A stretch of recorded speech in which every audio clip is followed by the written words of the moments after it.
Metformin क्या है? Metformin किन केसेस में एडवाइजेबल है? मेटफॉर्मिन काम किस तरह करता है? किस किस केस में किस किस तरह ये काम करेगा? इसके साथ कुछ इम्पॉर्टेंट प्रिकॉशंस जो आपको ध्यान रखनी है और इसके साइड इफ़ेक्ट्स। मेटफॉर्मिन एक बहुत commonly given primary first line of drug है टाइप 2 डायबिटीज़ मेलाइटस में। मेटफॉर्मिन डायबिटिक पेशेंट्स में जिनको टाइप 2 डायबिटीज़ है बहुत कॉमनली एडवाइजेबल होती है। बेसिकली आम भाषा में मेटफॉर्मिन शुगर को कम करने की या शुगर में दी जाने वाली दवाई है। इसके यूजेस, पहला यूज़ डायबिटिक पेशेंट्स, जिन केसेस में टाइप 2 डायबिटीज़ है उन केसेस में मेटफॉर्मिन कॉमनली एडवाइजेबल है। नंबर 2, जेस्टेशनल डायबिटीज़, यानी कि कुछ लेडीज़ को प्रेगनेंसी के टाइम डायबिटीज़ होती है और प्रेगनेंसी ख़त्म होने के बाद डायबिटीज़ ख़त्म हो जाती है। इस तरह की डायबिटीज़ में भी मेटफॉर्मिन एडवाइजेबल है। नंबर 3, कुछ केसेस में PCOS के कुछ केसेस में जिनको पॉलीसिस्टिक ओवेरियन डिजीज़ है उस केसेस में भी मेटफॉर्मिन कुछ केसेस में एडवाइजेबल होती है। मेटफॉर्मिन कैसे काम करती है? जनरली क्या है, डायबिटीज़ जिनको टाइप 2 डायबिटीज़ है उस टाइप 2 डायबिटीज़ का एक बेसिक रूल ये है कि हमारी बॉडी में पैनक्रियाज जो इंसुलिन बनाते हैं वो इंसुलिन हमारी बॉडी में जितना शुगर कंटेंट है उसके ऊपर काम नहीं कर पा रहा, जिस वजह से ब्लड में शुगर का अमाउंट बढ़ जाता है। नंबर 2, या फिर हमारी बॉडी का इंसुलिन काम नहीं कर पा रहा है उसको तोड़ने में, उस शुगर को हमारी बॉडी के डिफरेंट पार्ट्स में पहुंचाने में। इसको टाइप 2 डायबिटीज़ कहते हैं। ये हमारी बॉडी में ही इंड्यूस होती है, ये एक ऑटो इम्यून डिजीज़ है। इस केस में जब हम मेटफॉर्मिन देते हैं, मेटफॉर्मिन जब एडवाइजेबल होती है तो मेटफॉर्मिन का काम होता है इंसुलिन की प्रोडक्शन को और इंसुलिन की वर्किंग को प्रॉपरली मेंटेन करना, और लिवर से जितना भी शुगर कंटेंट रिलीज हो रहा है और स्टमक में एब्जॉर्ब हो रहा है या जहाँ भी वो एब्जॉर्ब, जहाँ उसको एब्जॉर्ब होना है उसकी फंक्शनिंग को प्रॉपर करना।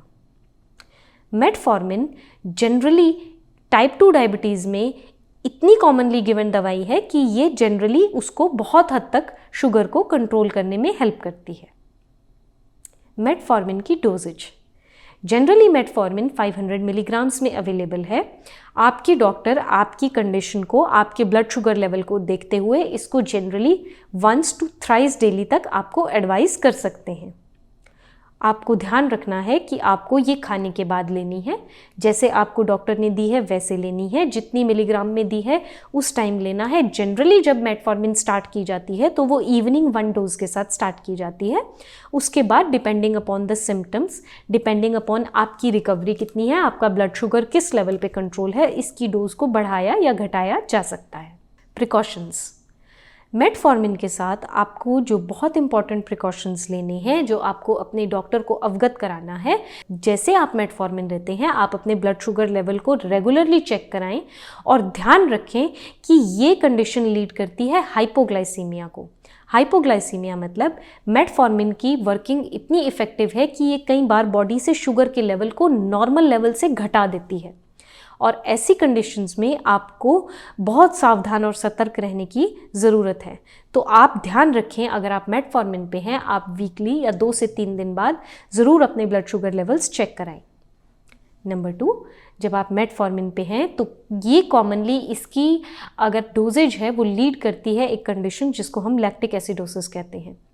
लैक्टिक एसिडोसिस एक कंडीशन है जो कि मेटफॉर्मिन के ओवर यूज से हमारी बॉडी में आ सकती है। आपको ध्यान रखनी है कि मेटफॉर्मिन आप अंडर डोज लें और अपनी बॉडी में आने वाले हर नए सिम्टम पे इस ड्रग को लेने के बाद ध्यान में रखें। नंबर 3, अगर आपको किसी तरह की लिवर डिजीज़ है या अगर आपको किसी तरह की क्रॉनिक किडनी डिजीज़ रही है तो भी आप अपने डॉक्टर को ज़रूर बताएं। प्रेगनेंसी है, अगर लैक्टेशन फेज़ में है तो भी आप अपने डॉक्टर को इस स्थिति के बारे में अवगत ज़रूर कराएं। उसके बाद एक बहुत इंपॉर्टेंट चीज़ ध्यान देने की ये है कि अगर आप ऑलरेडी किसी और शुगर ड्रग को ले रहे हैं और डॉक्टर मेटफॉर्मिन एडवाइस कर रहे हैं तो आप उनको पहले बताएं कि आप ऑलरेडी किसी और तरह का ड्रग शुगर कंट्रोल करने के लिए ले रहे हैं। अगर आपको मेटफॉर्मिन से एलर्जी है, किसी तरह का एलर्जिक रिएक्शन है, वो भी आप अपने डॉक्टर को ज़रूर बताएं। साइड इफ़ेक्ट्स, बहुत कॉमन साइड इफ़ेक्ट्स मेटफॉर्मिन के होते हैं, पेट में दर्द, चक्कर आना, नौजिया, वॉमिटिंग, या फिर किन्हीं केसेस में जब ये सूट नहीं करती तो आपको वीकनेस फील होने लगती है।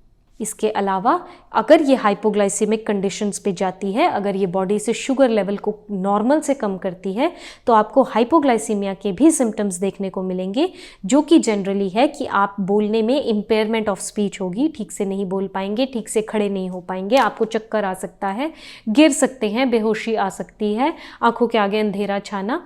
ये कुछ साइड इफ़ेक्ट्स हैं जो कि मेटफॉर्मिन की ओवरडोज से या मेटफॉर्मिन की ओवर एफिशिएंट वर्किंग से आपको फील हो सकते हैं। इन चीज़ों का आप बहुत अच्छे से ध्यान रखें।